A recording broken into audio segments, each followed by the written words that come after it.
Good evening, everyone. How are you tonight? Great to see such an enthusiastic crowd tonight. My name is Tom Hauser, Chief Political Reporter at 5 Eyewitness News, and I am proud to welcome you to the 2016 Minnesotans Military Appreciation Fund Dinner. I will be your MC again this evening. Please join me in applauding VocalEssence and their terrific version of America the Beautiful. Weren't they outstanding?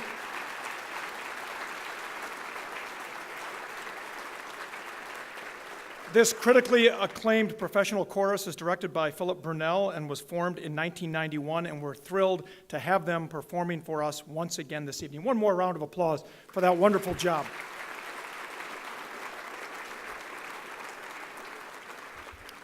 It also gives me a chance to catch my breath because I was on the air 28 minutes ago over in St. Paul.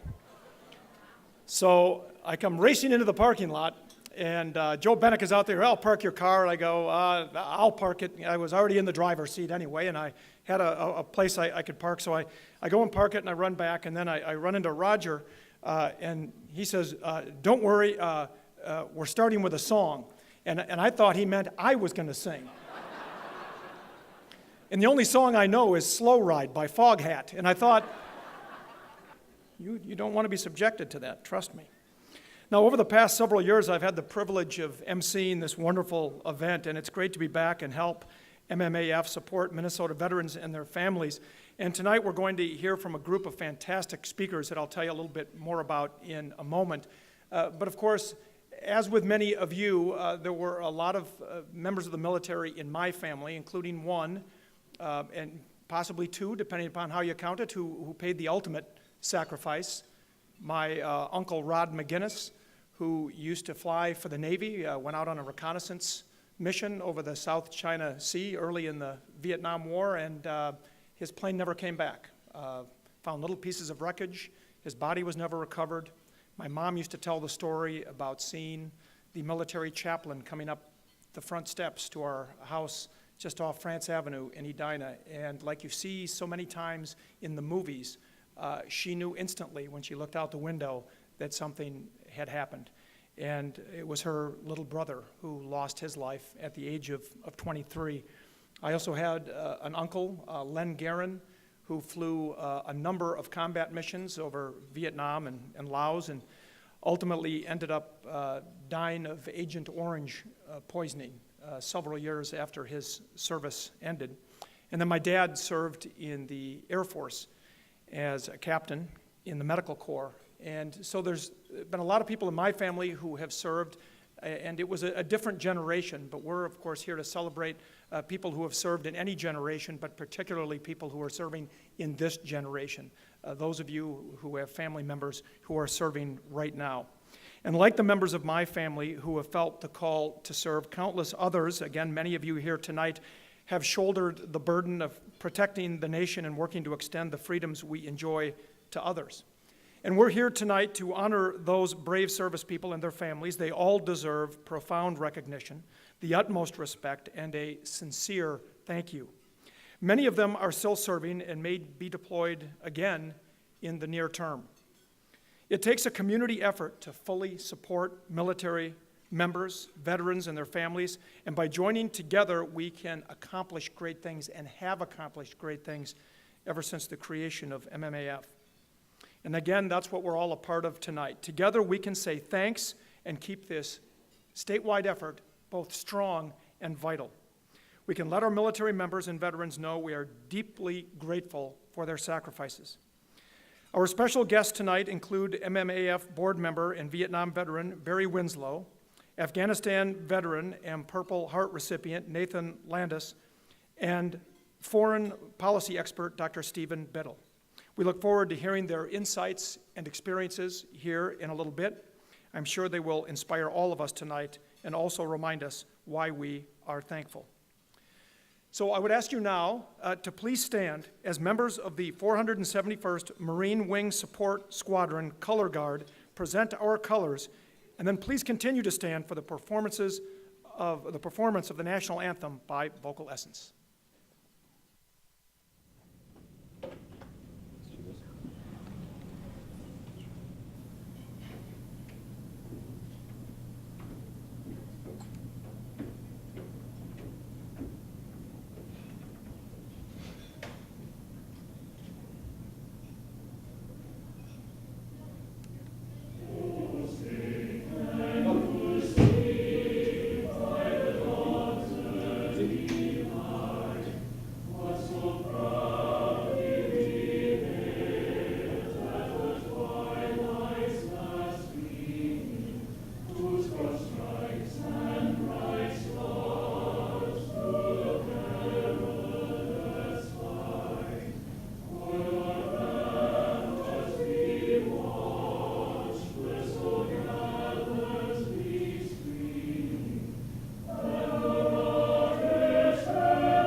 And thank you, VocalEssence, for that beautiful rendition of the national anthem. Now, I would ask the rest of you to please be seated.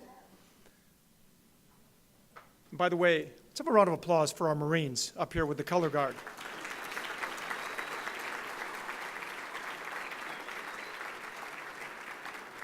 I saw them up close. I would go into battle with those guys anywhere. I would want them out front of me. There's no question about that. Our next song is the Armed Forces Medley. Now, we are going to ask that members of the military to please stand as your branch is recognized in the song.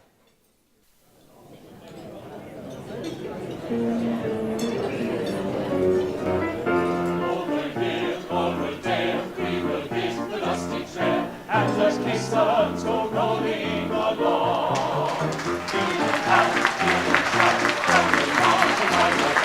and the caissons go rolling along, and it's high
All right, another round of applause for VocalEssence. Just outstanding.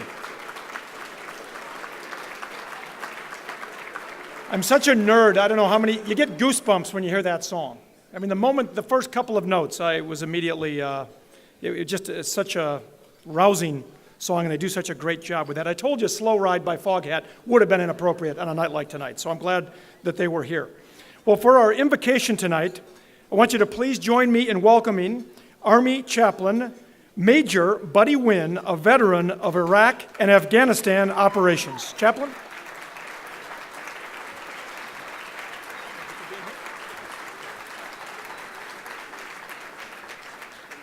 Good evening, ladies and gentlemen. President Lincoln said that freedom is the last great hope for humanity.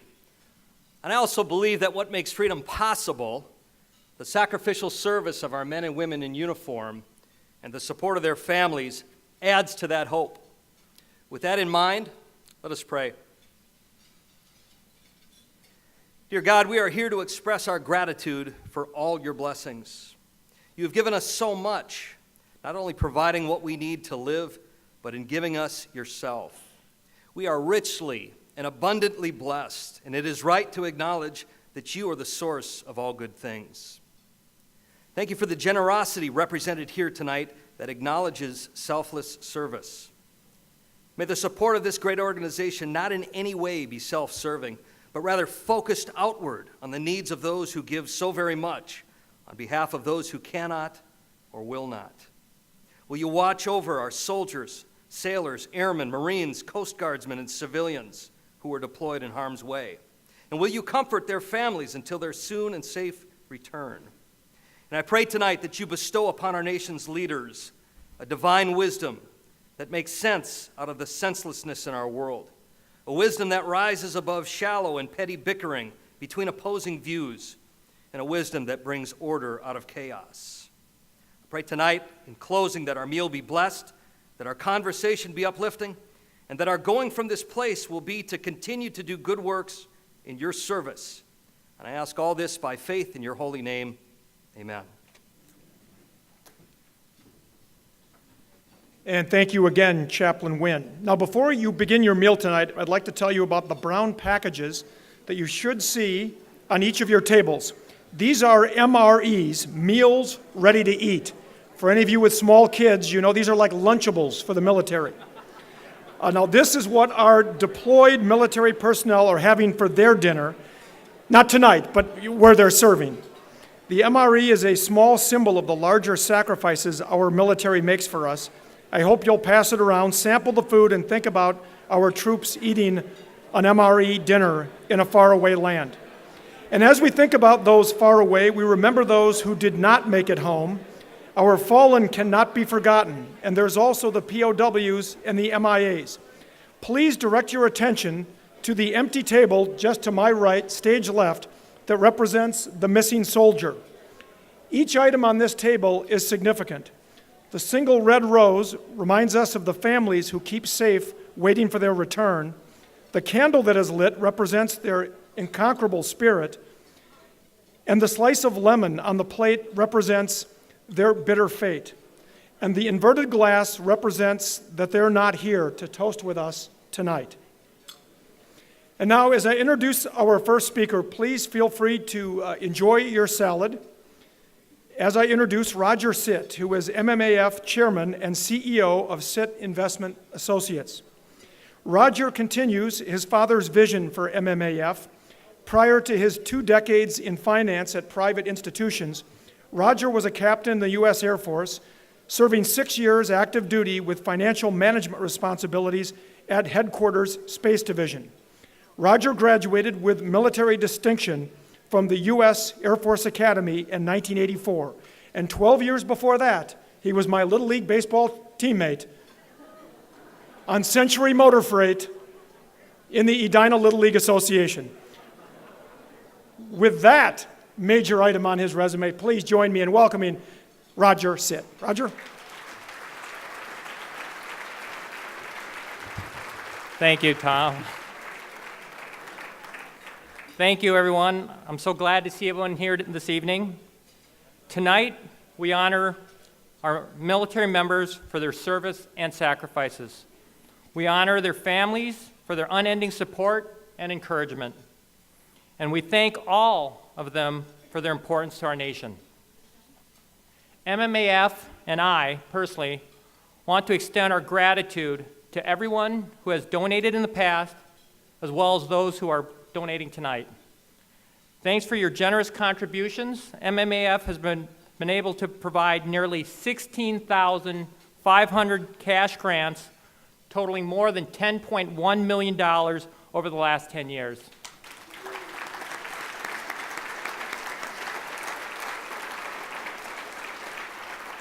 That is a tremendous gift of gratitude, directly benefiting our servicemen and women and their families.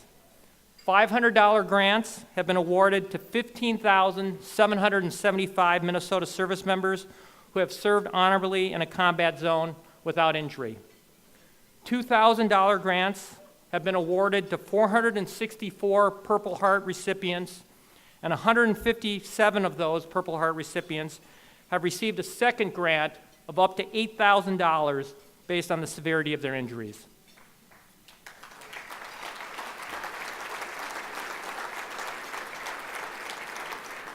$5,000 grants have been given to 64 families of those service members who were unfortunately killed in action.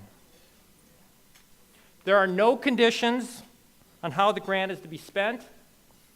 Often MMAF grants have been used to meet various financial needs, home repairs, rent, tuition, and sadly, funeral expenses. These grants are small relative to the service and sacrifice our military members and families are making. But we want them to know that we are thinking of them and appreciate what they are doing for our country. I want to note that we continue with a solid track record, giving more than 90% of every dollar raised directly to the troops.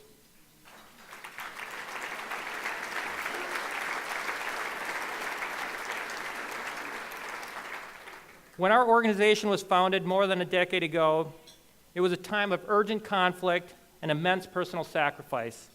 When MMAF was founded 4 years after 9/11, 2,000 Americans had made the ultimate sacrifice in Iraq alone.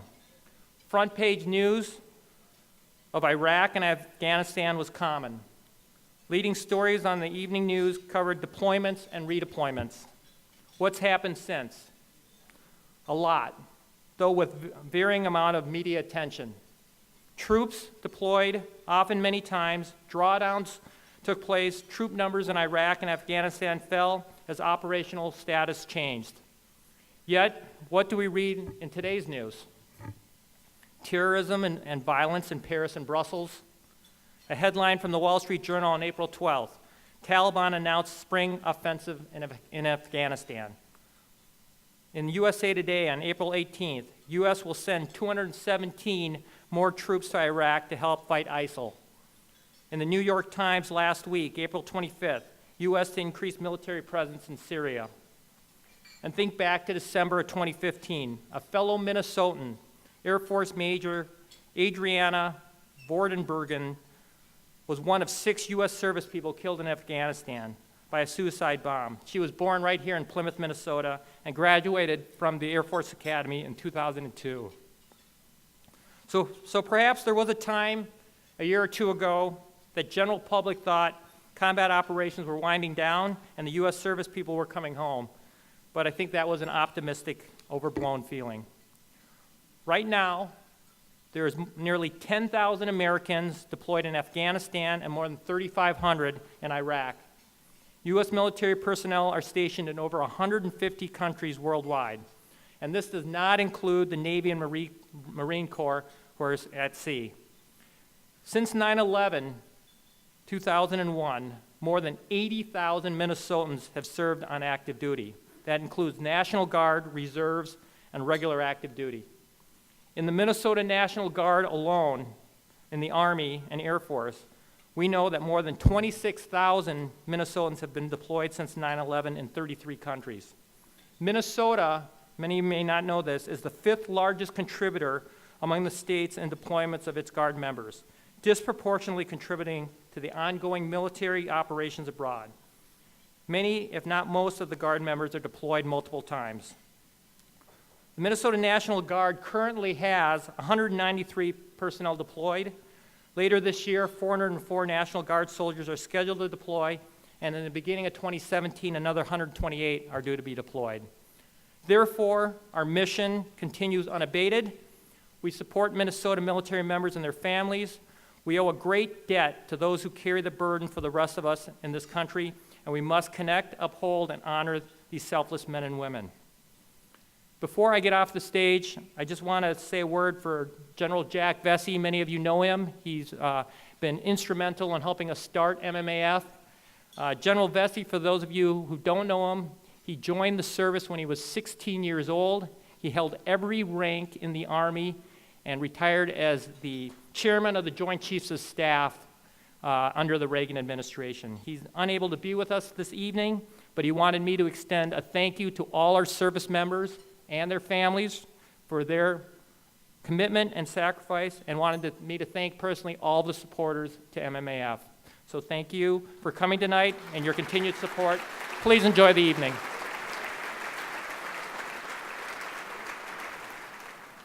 Thank you again, Roger. Another big round of applause for Roger Sitt and the Sitt family.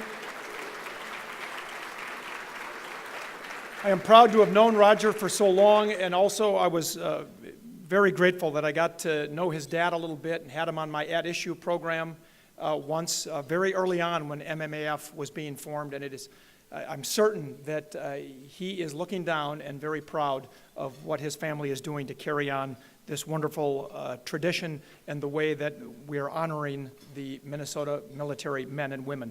We are now going to take a 20-minute break for dinner, and then we will have our speakers and a very enjoyable evening. So go ahead and enjoy your dinner. We'll be back up here in about 20 minutes.